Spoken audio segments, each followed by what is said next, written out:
Hey, how's it going today, guys? I know in the past I said that I wouldn't be talking about Resident Evil 7, at least not in a standalone video, but today I want to break that rule and kind of talk about it just a little bit. Kind of going on a little bit of a roast. I expect some of you to get salty by some of the things that I'm about to say, but quite frankly, I don't care.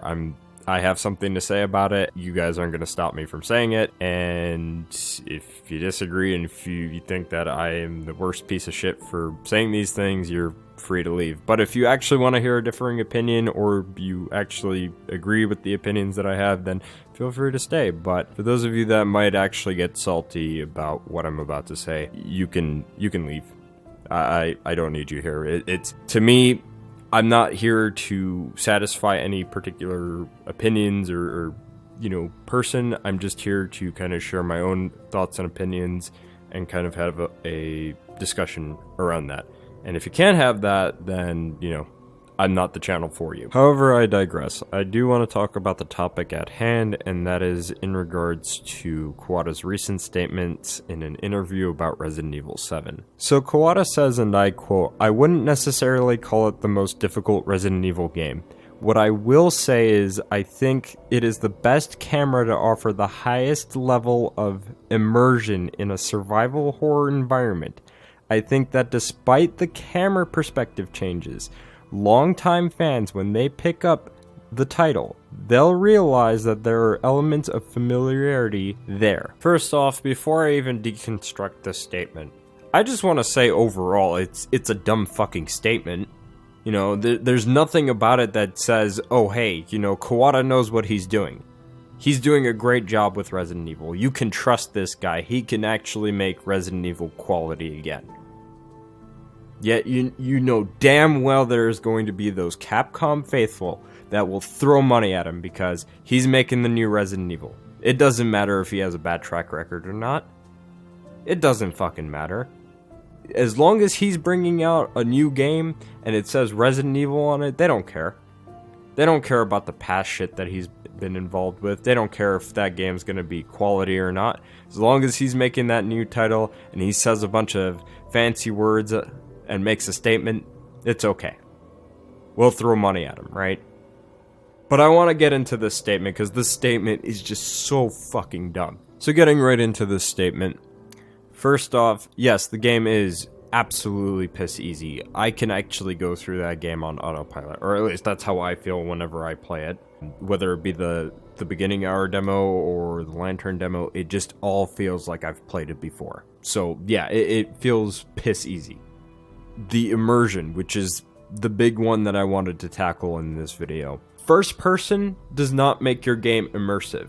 It does not, because if that's the case, games like Silent Hill 2 are not immersive because they're in third person. I don't understand where this mindset comes from, where all of a sudden if the game is in first person, it's immersive, it's a great game, there's no flaws with it, 10 out of 10. I don't understand that logic.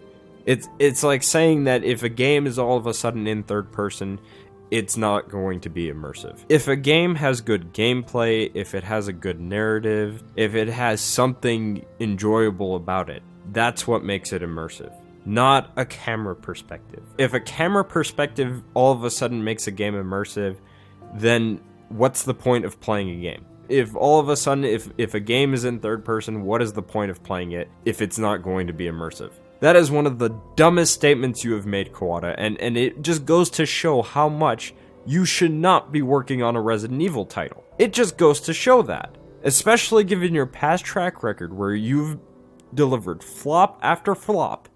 I don't understand why you, of all people at Capcom, are allowed to work on a title like this. Now getting into the last portion of the statement, the familiarity. Remember how Operation Raccoon City said they were bringing back zombies and they were bringing players back to Raccoon City? Did that all of a sudden make that game good? If the answer was no, does that all of a sudden make Resident Evil 7 good because it has things that are familiar to a franchise?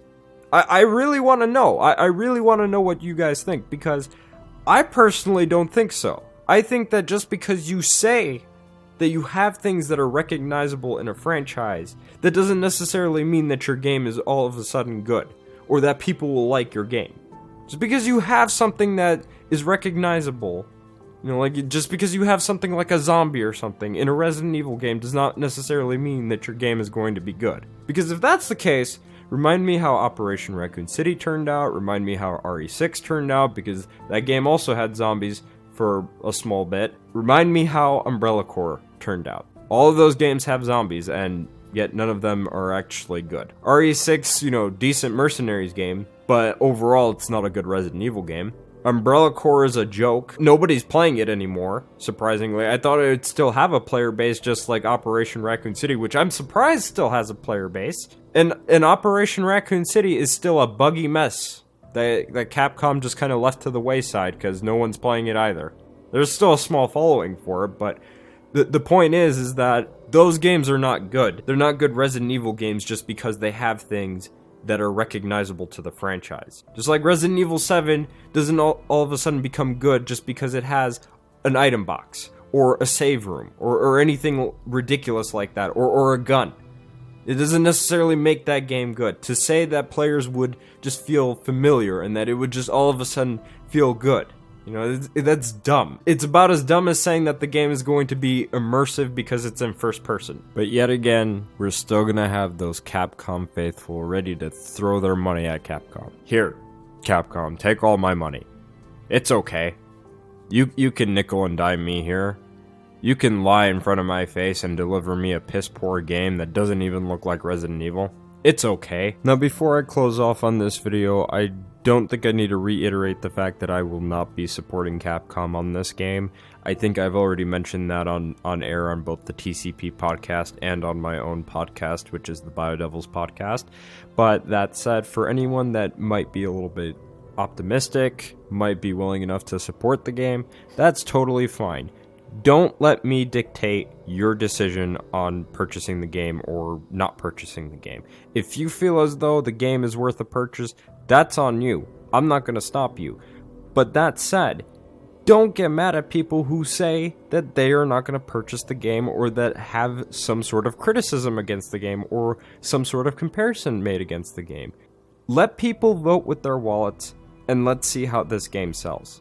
Because I guarantee you, Capcom's gonna pull the same shit they pulled with DMC Devil May Cry, where they release Definitive Edition, and then they'll release Special Edition. Although in this case, it's Resident Evil 7's coming out first, next is RE2 Remake. And if RE2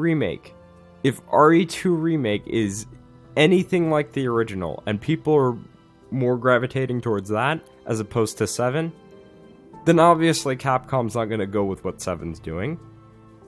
But let people vote with their wallets, let them decide. And for the love of fuck, never let Kawata make another game again. Even if you're supporting Resident Evil 7, even if you're looking forward to Resident Evil 7, at least look at this man's recent track record. Never let this man make another game again. Anyways, I think I'm done talking for today, so if you don't already, you can follow me on Twitter and on Twitch, and I will see you all in the next one.